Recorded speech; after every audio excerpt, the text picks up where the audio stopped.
नमस्कार जय जगन्नाथ आपण मानकु मो चैनल को अनेक अनेक अभिनंदन।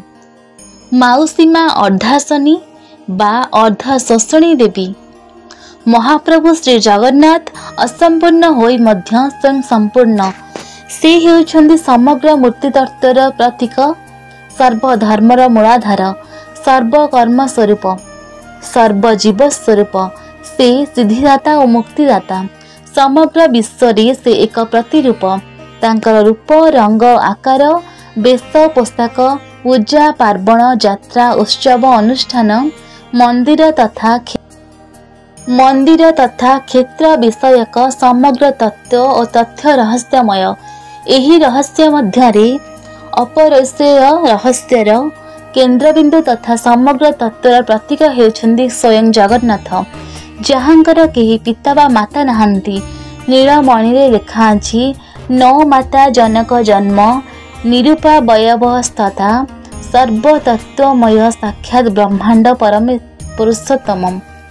माउसीमा किए ओहांकर एपरि नामकरण तात्पर्य कण बोली मनरे स्वतः प्रश्न उठे।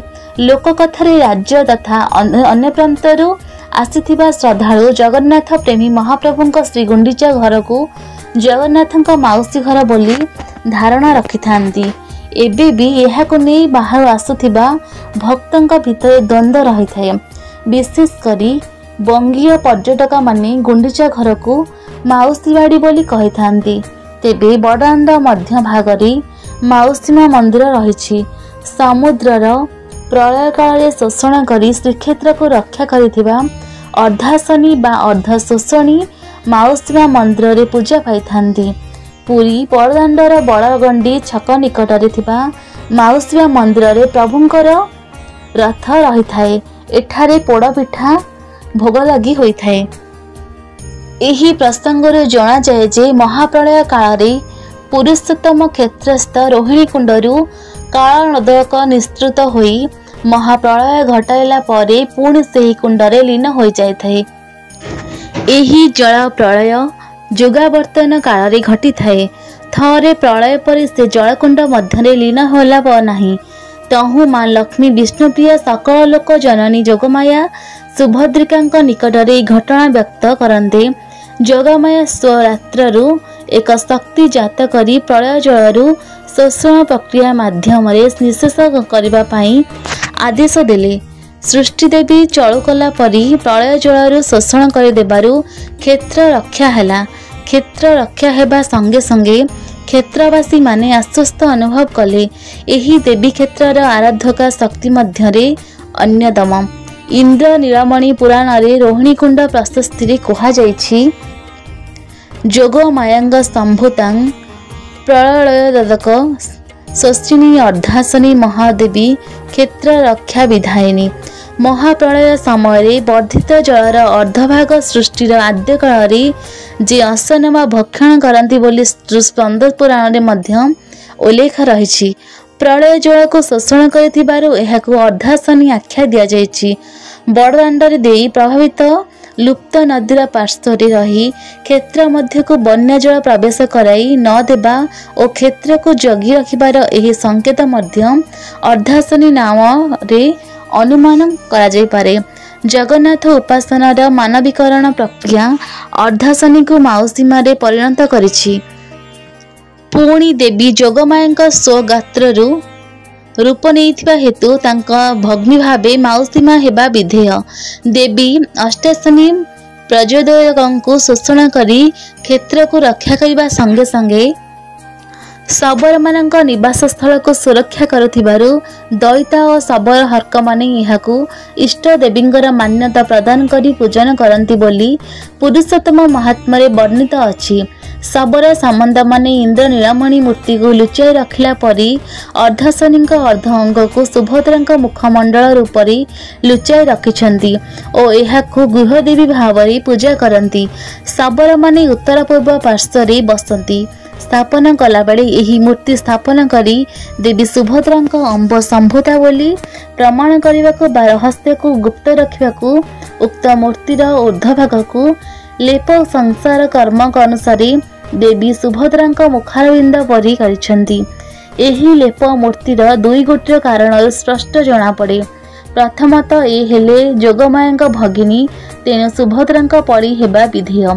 ଦ୍ୱିତୀୟରେ ଶୈଳ ନିର୍ମିତ ମୂର୍ତ୍ତିକୁ ସ୍ଥାବର ସଭ୍ୟତା ମଧ୍ୟରେ ସୀମିତ ରଖିବା ପାଇଁ ଲେପ ଦ୍ୱାରା ଢାଙ୍କି ଦିଆଯାଇଛି। ସମ୍ଭବତଃ ଯୋଗମାୟା ସୁଭଦ୍ରାଙ୍କ ଭଗିନୀ ରୂପରେ ଅର୍ଦ୍ଧାସନୀକୁ ମାତୃଭଗ୍ନୀ ମାଉସୀ ମା ବୋଲି କୁହାଯାଏ ଓ ଏହି ନାମ ହିଁ ପ୍ରସିଦ୍ଧ ହେଉଛି। ପୋଡ଼ପିଠା ଖୁଆଇବାର ରହସ୍ୟ। ଦାରୁ ରୂପୀ ପ୍ରଭୁ ଶ୍ରୀ ଜଗନ୍ନାଥଙ୍କର ଲୀଳା ବିଚିତ୍ର। ଦାରୁ ଦେବତୀଙ୍କର ଅନେକ ଆଚରଣ ମଣିଷ ପରି। ଯେମିତି ନାନା ଦିନେ ନାନା ଖାଦ୍ୟ ସାମଗ୍ରୀ ଖାଇବା ବେଳେ ମଣିଷର ଆଗ୍ରହ, ସେହିପରି ପ୍ରଭୁ ଜଗନ୍ନାଥଙ୍କର ପୋଡ଼ପିଠା ଖାଇବାରେ ଆଗ୍ରହ। ସେଥିପାଇଁ ମାଉସୀ ମାଙ୍କର ଶ୍ରଦ୍ଧାର ନିଦର୍ଶନ ସ୍ୱରୂପ ପୋଡ଼ପିଠା ଭୋଗ ଲାଗେ।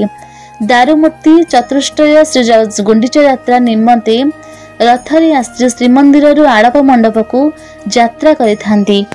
ବାହୁଡ଼ା ଯାତ୍ରା ଦିନ 3ଟି ବାହୁଡ଼ା ରଥ ଏହି ମାଉସୀ ମା ମନ୍ଦିର ସମ୍ମୁଖରେ ପହଞ୍ଚିବା ପରେ ପରମ୍ପରା ଅନୁଯାୟୀ ମନ୍ଦିର ତରଫରୁ ପୋଡ଼ପିଠା ଭୋଗ ହୋଇଥାଏ।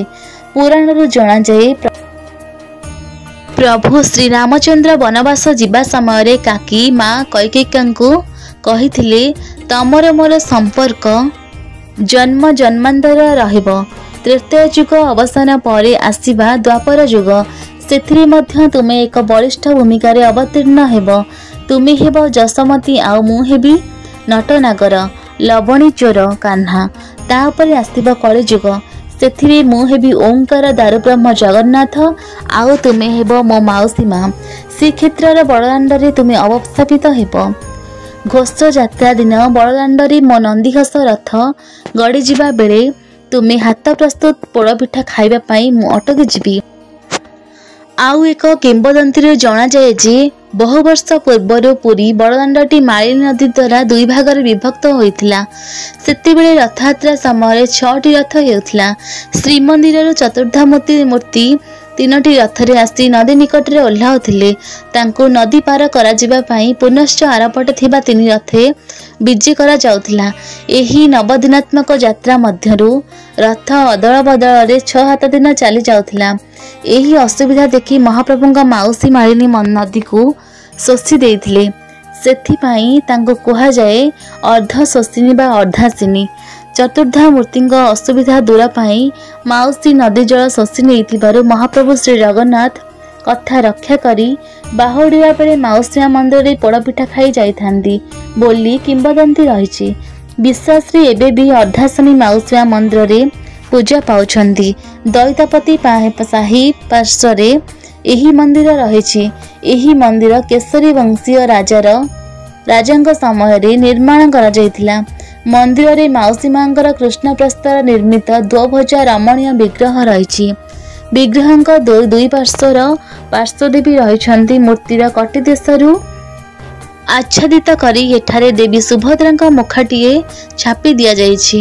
ମନ୍ଦିରର ଜଗମୋହନରେ ମହାଲକ୍ଷ୍ମୀ ହନୁମାନ, ନୃସିଂହ, ରାଧାକୃଷ୍ଣ, ରାମାଭିଷେକ, ପଞ୍ଚମୁଖୀ ହନୁମାନ, କାଳୀ, ଦୁର୍ଗା, 10 ଅବତାର, ଗଣେଶ, 10 ମହାବିଦ୍ୟା, ଶିବ ପାର୍ବତୀ ଓ ନବଗ୍ରହ ଆଦି ଦେବାଦେବୀଙ୍କ ଚିତ୍ର ପ୍ରତିମା ପୂଜା ପାଉଛନ୍ତି।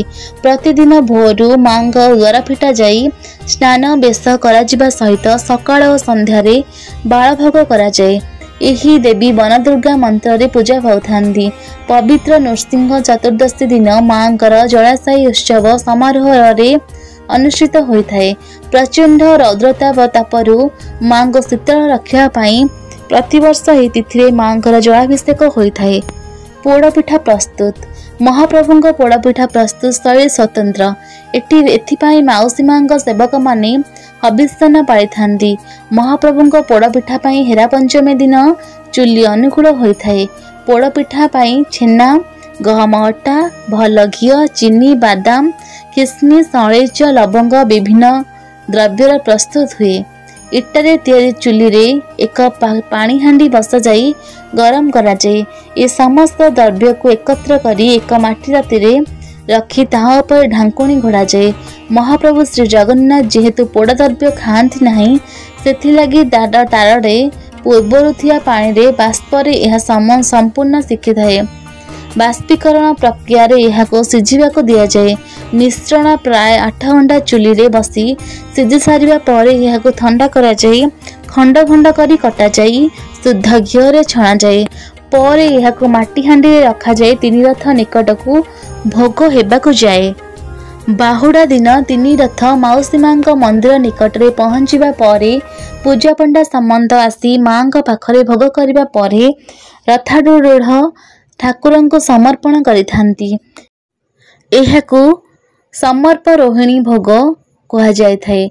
यह दीर्घ 15 दिन पर्यंत सज रही थाए। जय श्री जगन्नाथ।